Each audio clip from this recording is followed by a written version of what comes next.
Khanauri border ਤੇ 25ਵੇਂ ਦਿਨ ਦੇ ਵਿੱਚ ਲਗਾਤਾਰ ਅਣਸ਼ਨ ਤੇ ਬੈਠੇ ਹੋਏ ਨੇ ਜਗਜੀਤ ਸਿੰਘ ਡੱਲੇਵਾਲ। ਤਾਂ ਸੁਪਰੀਮ ਕੋਰਟ ਉਸਤੇ ਕਾਫੀ ਜ਼ਿਆਦਾ ਗੰਭੀਰ ਨਜ਼ਰ ਆਉਂਦਾ। ਤਾਂ ਅੱਜ ਵੀ ਕੁਝ ਡਾਇਰੈਕਸ਼ਨਾਂ ਨੇ ਜਿਹੜੇ ਦਿੱਤੀਆਂ ਗਈਆਂ ਨੇ। ਉਸ ਤੋਂ ਬਾਅਦ ਕਿਸਾਨਾਂ ਦੇ ਵੱਲੋਂ ਖਨੌਰੀ ਬਾਰਡਰ ਦੇ ਉੱਤੇ ਇੱਕ ਪ੍ਰੈਸ ਕਾਨਫਰੰਸ ਕੀਤੀ ਗਈ ਹੈ। ਤਾਂ ਜਗਜੀਤ ਸਿੰਘ ਡੱਲੇਵਾਲ ਦੇ ਵੱਲੋਂ ਵੀ ਆਪਣਾ ਜਿਹੜਾ ਕਿ ਬਿਆਨ ਇੱਕ ਲਿਖਤੀ ਰੂਪ ਦੇ ਵਿੱਚ ਸੁਪਰੀਮ ਕੋਰਟ ਦੇ ਵਿੱਚ ਦਿੱਤਾ ਗਿਆ। ਤਾਂ ਜ਼ਿਆਦਾ ਗੱਲਬਾਤ ਕਰਾਂਗੇ ਮੇਰੇ ਨਾਲ ਅਭਿਮਨਿਊ ਕੁਹਾੜ ਜੀ ਮੌਜੂਦ ਨੇ। ਕੁਹਾੜ ਸਾਹਿਬ, ਕਿਵੇਂ ਦੇਖ ਰਹੇ ਹੋ ਸੁਪਰੀਮ ਕੋਰਟ ਕਾਫੀ ਜ਼ਿਆਦਾ ਗੰਭੀਰ ਹੈ ਜਿਹੜਾ ਕਿ ਡੱਲੇਵਾਲ ਦੀ ਸਿਹਤ ਨੂੰ ਲੈ ਕੇ ਨਜ਼ਰ ਆ ਰਿਹਾ, ਕੁਝ ਡਾਇਰੈਕਸ਼ਨ ਵੀ ਜਾਰੀ ਹੋਈ ਹੈ। ਤਾਂ ਉਸ ਤੋਂ ਬਾਅਦ ਜਗਜੀਤ ਸਿੰਘ ਡੱਲੇਵਾਲ ਨੇ ਵੀ ਆਪਣੇ ਇੱਕ ਬਿਆਨ ਹੈ ਲਿਖਿਤ ਦੇ ਵਿੱਚ ਦਿੱਤਾ। ਕਿਹੜੇ पॉइंट थे ਜਿਹੜੇ जगजीत सिंह डल्लेवाल ने बयान दसे गए हैं?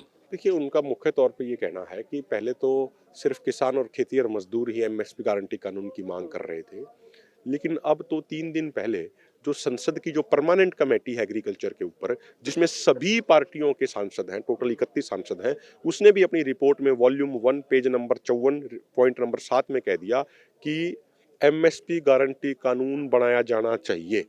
उन्होंने भी ये स्पष्ट तौर पे कह दिया है। तो पहले चलो सरकार हमारी नहीं मान रही थी, लेकिन कम से कम अब संसद की तो मान ले।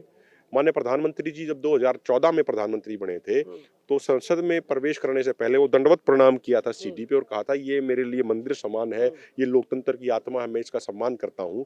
तो आज समय आ गया कि नरेंद्र मोदी जी उसी लोकतंत्र रूपी संसद रूपी मंदिर की भावना का सम्मान करें और एमएसपी गारंटी कानून बनाएं। इसके अलावा जो अलग अलग समय पे हमारे साथ वादा खिलाफी हुई है वो भी सरदार जगजीत सिंह डल्लेवाल जी ने अपनी भावना व्यक्त करी है, जो कल वो वीडियो कॉन्फ्रेंसिंग के माध्यम से करना चाहते थे।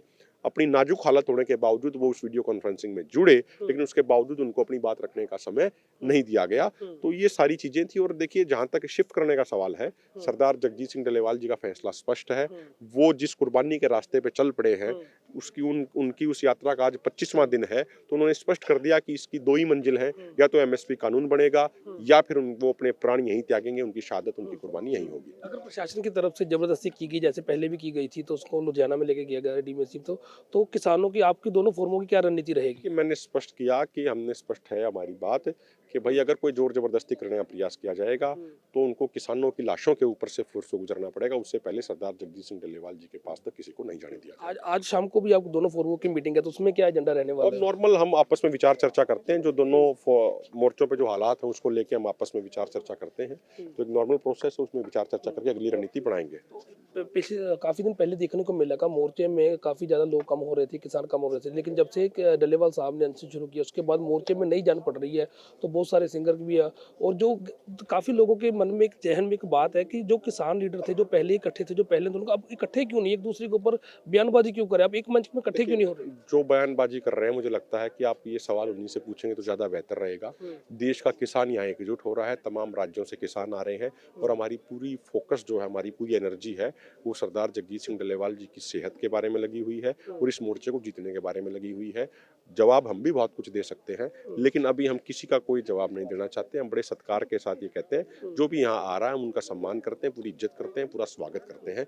बाकी जो बयान दे रहा है उसको आने वाले समय में मोर्चा जीतने के बाद हम बढ़िया से जवाब देंगे। आने वाले दिनों में सभी किसान नेता इकट्ठे नजर आ सकते हैं? लेकिन मैंने आपको कहा कि देश का किसान इकट्ठा हो रहा है, देश का किसान लगातार जुड़ रहा है, और जैसे जैसे किसान जुड़ते जाएंगे ये मोर्चा मजबूत होता जाएगा।